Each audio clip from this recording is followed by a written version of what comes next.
Okay start. નમસ્કાર મિત્રો. એએમપીએલ અમદાવાદ માલધારી premier league, જેની કાલ થોડીક માહિતી આપી હતી.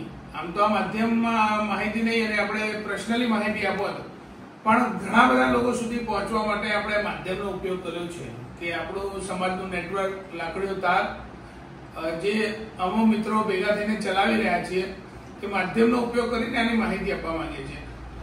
આપ લોકોએ ગઈકાલે જાણ્યું કે એએમપીએલમાં રજીસ્ટ્રેશન કરવા માટે નિયમોમાં ચાલવું જરૂરી છે, પણ છતાંય લોકોને એવો પ્રશ્ન હોય કે રજીસ્ટ્રેશન તો કરાવ્યું છે, અમે નિયમોમાં રમવા પણ તૈયાર છીએ, પણ રમાવાની કઈ રીતે છે, આની પ્રોસેસ કઈ રીતની છે? તો મિત્રો, આની પૂરી પ્રોસેસ વિશે આપણે આજે વાત કરીશું. એએમપીએલમાં તમે બાજુના પોસ્ટરમાં જોઈ શકતા હશો એ પ્રમાણે આપણે 12 ટીમો છે. આ 12 ટીમોમાંથી 6 ટીમોના બે વિભાજન થશે. આપણે 6 ટીમો બી ગ્રુપ, 6 ટીમ એ ગ્રુપ. દરેક ગ્રુપમાં પોતાની ટીમ સામે એક મેચ, એટલે કે લીગમાં 5 મેચ રમવાની થશે. આ 5 મેચમાંથી જે પણ ટોપ ઉપર આવશે, ટોપ 2 ઉપર, એમાંની ગ્રુપ એ અને ગ્રુપ બી ની ટોપ ટીમો વચ્ચે ક્વોલિફાય 1 રમાશે. જેમ આપણે આઈપીએલ માં જોઈએ છીએ કે ટોપ 1 અને 2 જે આવે એના વચ્ચે ક્વોલિફાય 1 રમાય છે, એવી જ રીતે આપણે 4 ટીમો આવી, ગ્રુપ એ માંથી 1 અને 2 અને ગ્રુપ બી માંથી 1 અને 2, એટલે ગ્રુપ એ ની 1 અને ગ્રુપ બી ની 1 વચ્ચે ક્વોલિફાય 1 રમાશે. ત્યારબાદ ગ્રુપ એ ની બીજી ટીમ અને ગ્રુપ બી ની બીજી ટીમ, એ બંનેની વચ્ચે એલિમિનેટર રમાશે. આ ક્વોલિફાય 1 જે હારશે એ ક્વોલિફાય 2 માં પ્રવેશ કરશે અને જે જીતશે એ ફાઇનલમાં પ્રવેશ કરશે.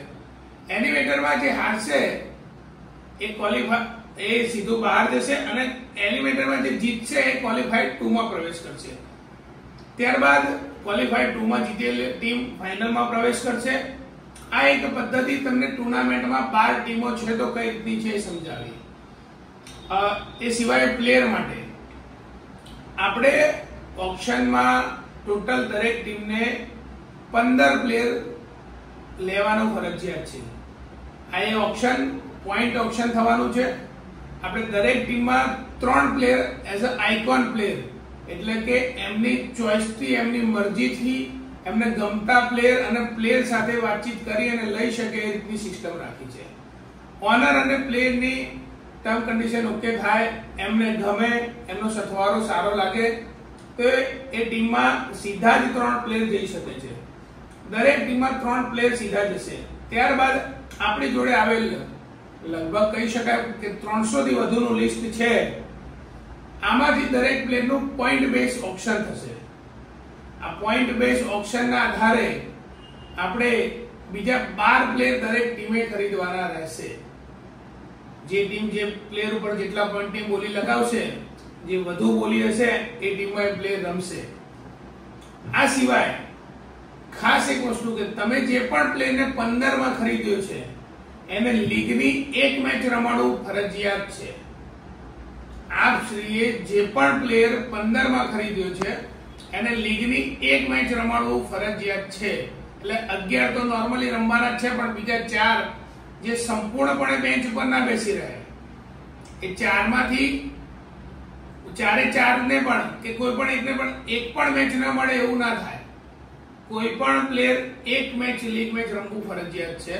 એટલે એ તમે પહેલી મેચ રમાડો છો, છેલ્લી મેચ રમાડો છો, એ ઓનર અને કેપ્ટનનો વિષય છે.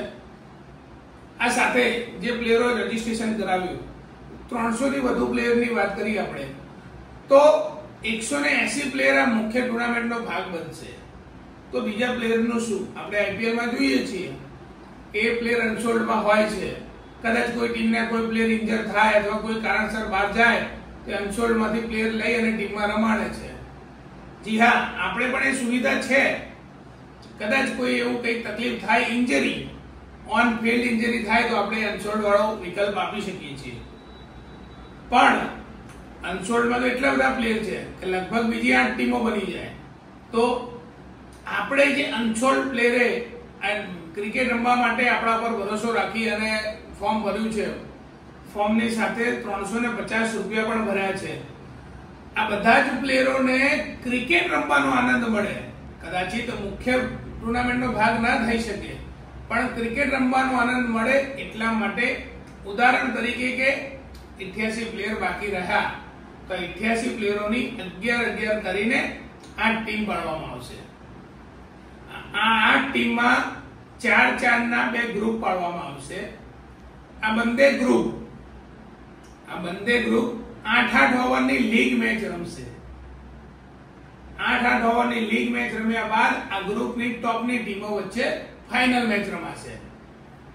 આ એક ઔપચારિકતા મેચ છે, પણ ટુર્નામેન્ટમાં ભાગ લેવા આવેલા કોઈ પણ પ્લેયર રમતથી વંચિત ન રહી જાય એના માટે આપણે મુખ્ય ટુર્નામેન્ટથી થોડીક બાજુમાં અને દિવસમાં આપણે એક આવી નાની ટુર્નામેન્ટનું અનસોલ્ડ વાળા પ્લેયર માટે આયોજન કર્યું છે. કારણ કે ઘણા પ્લેયર એવા છે કે જેને કદાચ કોઈ ઓનર કે પ્લેયર ન ઓળખતું હોય અને અનસોલ્ડ કેટેગરીમાં રમવાથી એ વ્યક્તિને નવી ઓળખાણ મળે અને ક્રિકેટની પ્રતિભા લોકો સામે આવી શકે. ખાસ આ ટુર્નામેન્ટ આપણે કેટલા ઓવરની રમવાની છે અને શું નિયમ છે.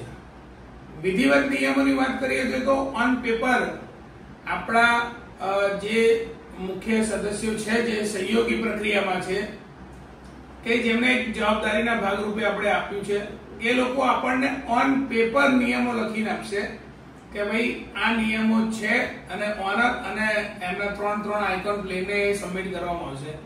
પણ એક ઉપર છેલ્લી વાત કરીએ આપણે ત્યારે કે ટુર્નામેન્ટ 10 ઓવરની રમાવાની છે, જેમાં 3 ઓવરનો પાવર પ્લે રહેશે.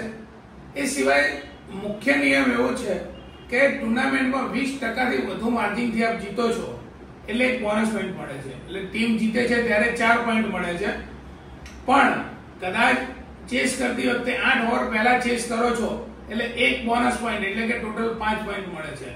ડિફેન્સ કરતી વખતે જ્યારે તમે રન રોકી રહ્યા છો ત્યારે તમે 200 રન માર્યા છે 10 ઓવરમાં અને સામેની ટીમને 160 રન પહેલા રોકો છો એટલે 40 રનના માર્જિનથી જીતો છો તો પણ એક બોનસ પોઈન્ટ મળે છે.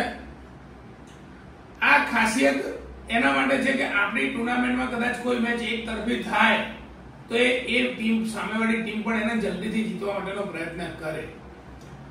આના સિવાય ઘણા બધા નીતિ નિયમો છે, પણ મુખ્યત્વે જે ઉપરથી જાણવા જેવા નિયમો હતા આપના માટે એ આ હતા.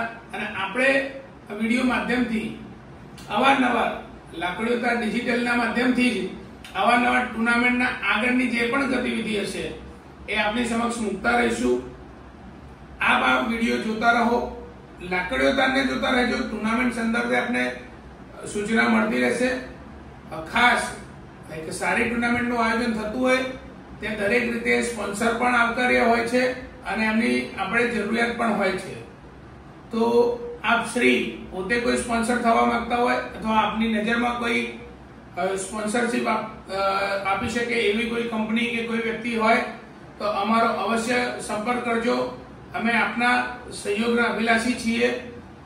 આપ ટુર્નામેન્ટના સંદર્ભની માહિતી માટે જોતા રહો લાકડીઓતા ડિજિટલ.